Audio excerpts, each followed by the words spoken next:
back then, us alcoholics, we try and rationalize things, I've noticed. And Mm-hmm. I would tell myself in college, most of us college kids, we drink 3 times a week, Thursday, Friday, Saturday. So as long as I only drink 3 times a week, I'm not an alcoholic. What's up, everybody? Welcome to Real Men, Real Talk. I am Chris, and I am joined today by, of course, Mr. Tillman Booth, and we have a guest in the studio today, Zach. Stop. He is going to be telling us his story of addiction to restoration. Man, when he called and he said, like, I don't really want to invite myself on the show. No, you need to be on the show. We got to hear this because the people out there who are dealing with addiction need to hear that there is a way to be good again. I am confident that Zach has some real nuggets for us to engage with here, some good action steps for you guys to go back into your worlds and do something about the things that you are held captive to. So without further ado, we introduce Zach. Go ahead and take the floor. Tell us your story. Where would you like to start? Yeah, thanks for having me on, guys. I was watching some of your episodes and everything, and I saw you guys were talking about, addiction and not really caring about ramifications down the road or anything. And I'm like, that is the story of my life. And that's why I reached out that, I might be able to share some of my experience and, just show how that directly affected my way of living. And still to this day, I have to consciously be aware of that. Grew up in like a middle upper class family, and I simply say that because my people, places, and things started as my alcoholism addiction got worse. So did the people, places, and things that I surrounded myself with. So when I was younger, I'd like to think I had like a very normal life. My parents were absolutely awesome. My sister, awesome. I didn't have literally everything that I wanted, but I had everything that I needed. My parents were very loving, caring, and stuff. So I give a lot to them. I had a great upbringing. I didn't come from a family that was abusive or anything like that. My parents did everything that they could to set me up for success. And I think that in high school, my alcoholism, and you could fill in the blank with whatever you want, whether it be addiction, gambling, sex addiction. To me, it's all very, very similar. It's just you're going and you're reaching out to something to make you feel that instant gratification. It all does very, very similar things to your mind. Yeah. And I'll just insert here a great quote that has literally changed my life is, I think it's George MacDonald, this old, like 1800 Scottish pastor. He didn't specifically call it addiction, but basically he was saying like, a man is addicted when he is a slave to anything that is less than himself. I was like, oh my gosh, it's everywhere in my life. It could be anything. I just wanted to say yes. Yes. Absolutely. I mean, it's crazy that you can let a little shot, a little bottle, a little baggie, whatever it may be, totally consume your mind, your life, your thinking. You put it before your family, your friends, yourself, your spirituality. I know that for me, like when I was in high school, I think my drinking was just like a lot of high school kids. Maybe once a month, once every other month, you get, a senior guy or something that goes and steals a 6-pack of beer for you, or he has a hookup from an older brother type of thing, and y'all share a 6-pack and, you're living life, acting crazy and stuff. It was more when I went off to college. I ended up going to Ohio University, #1 party school, a lot of years in a row. And I remember being like absolutely shocked when I got there that, wow, people drink every single week. And on top of that, they drink like Friday, Saturday, or Thursday, Friday, Saturday. Like that, like blew my mind. Little did I know, a few years down the road, I'd be drinking like all day, every day. And in college, I still think that was kind of like the last time that drinking was actually fun for me. I joined a fraternity. I was fighting MMA out there. So I was in like the best shape of my life and, made a whole bunch of friends and everything. And it was still fun. You go out and there's not too many ramifications for my actions at that point in time. I ended up going home for summer. and I got a job at one of the major hospitals in the area that my mom's like one of the head administrators for. She's like, hey, I'll give you the hookup on this summer job, but make sure you make mom proud. And I think you guys know where this is going. I didn't make mom proud. Oh, been there. Yeah, so I was working there, and they eventually said, hey, if you continue working for us and go to school locally, we'll pay for your schooling. And I'm like, oh, man, for once in my life, as much as I love Ohio University, I got to go and make the adult decision. And I'm going to continue working there, go to school locally, and hopefully have free schooling. Now, rather than looking at that as, hey, I can get free schooling. I was able to live at my family's house. I got these amazing parents who are both still alive, which a lot of people can't say that. They're still together. A lot of God people bless. can't say that. Yeah.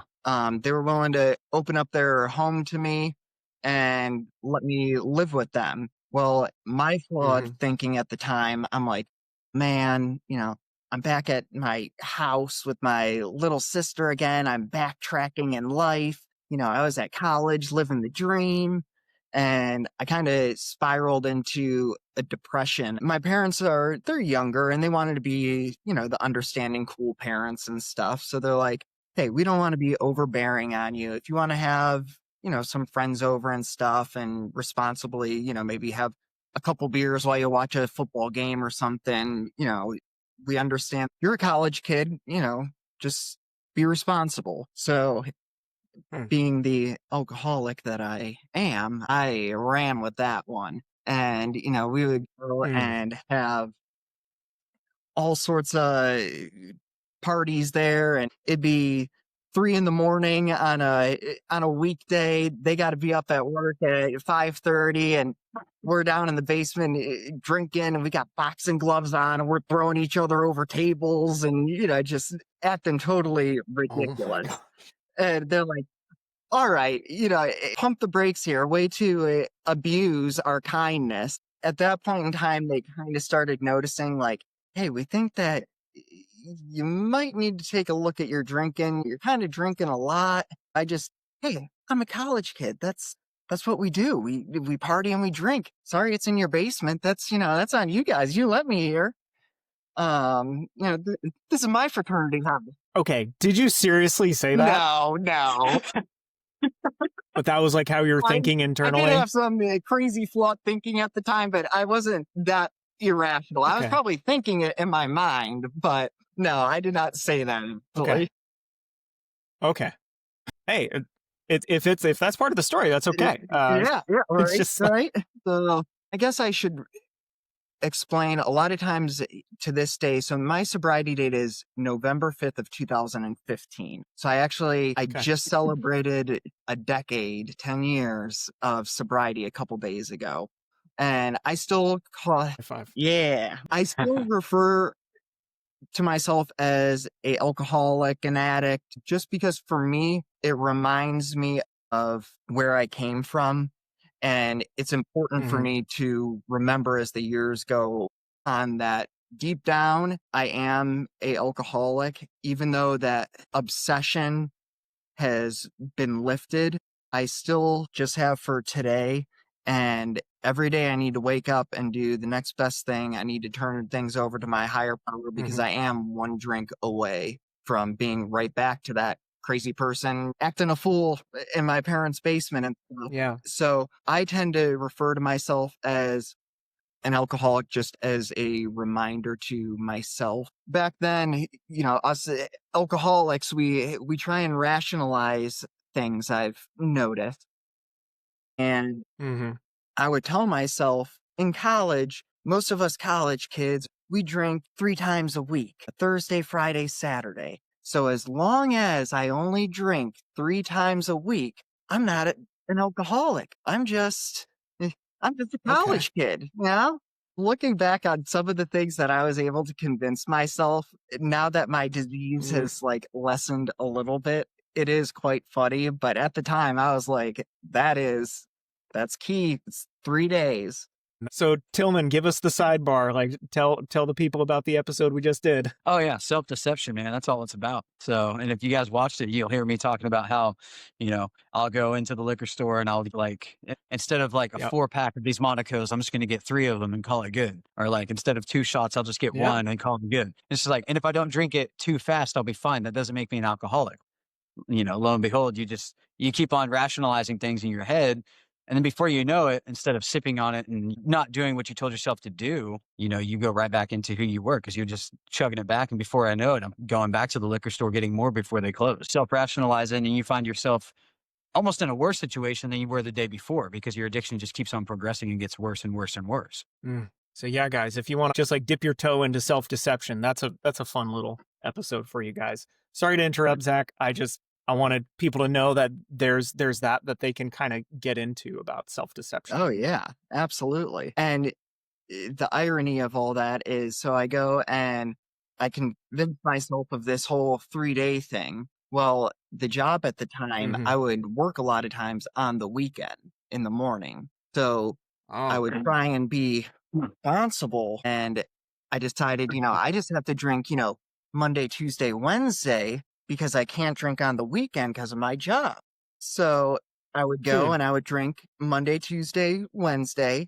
And then sure enough, the weekend would come around and all my friends would go out and I'd want to go out with my friends and I would drink Thursday, Friday, Saturday. That's kind of at the point where things turned into me drinking pretty much almost every single night. And at that point in time, it was just at nighttime. My disease would eventually progress where I was drinking all day, every day. But at that point in time, it was just in the afternoons. So I ended up with that job. My parents were saying, hey, you can't be going out with your friends and stuff on the weekend. You're going to be, messing up your work and everything. And oh no, don't worry about it. I'll be fine. Well, sure enough, I ended up going one night. There was like a bonfire going on down the street or whatever. And I was up all night doing my thing there and slept in. And at that point in time, I was the operator for the entire hospital. So like when a physician calls in and he's like, hey, I'm a neurosurgeon. I got to talk with this neuro doc. I got a question on this patient. We're, in the surgery room. They would call in and those calls would literally go nowhere. And that's where we're going to have to leave it, guys. We've got another episode coming up. It is wild. If you like this episode, feel free to hit that like button. Also comment. We would love to hear some subjects that you'd like to talk about in the future. And don't forget to subscribe so you can get on board with the next episode. We'll see you there. Along with Kitty. Want to say hi to the people, Kitty? She's not very talkative this morning. Talkative when she wants cream.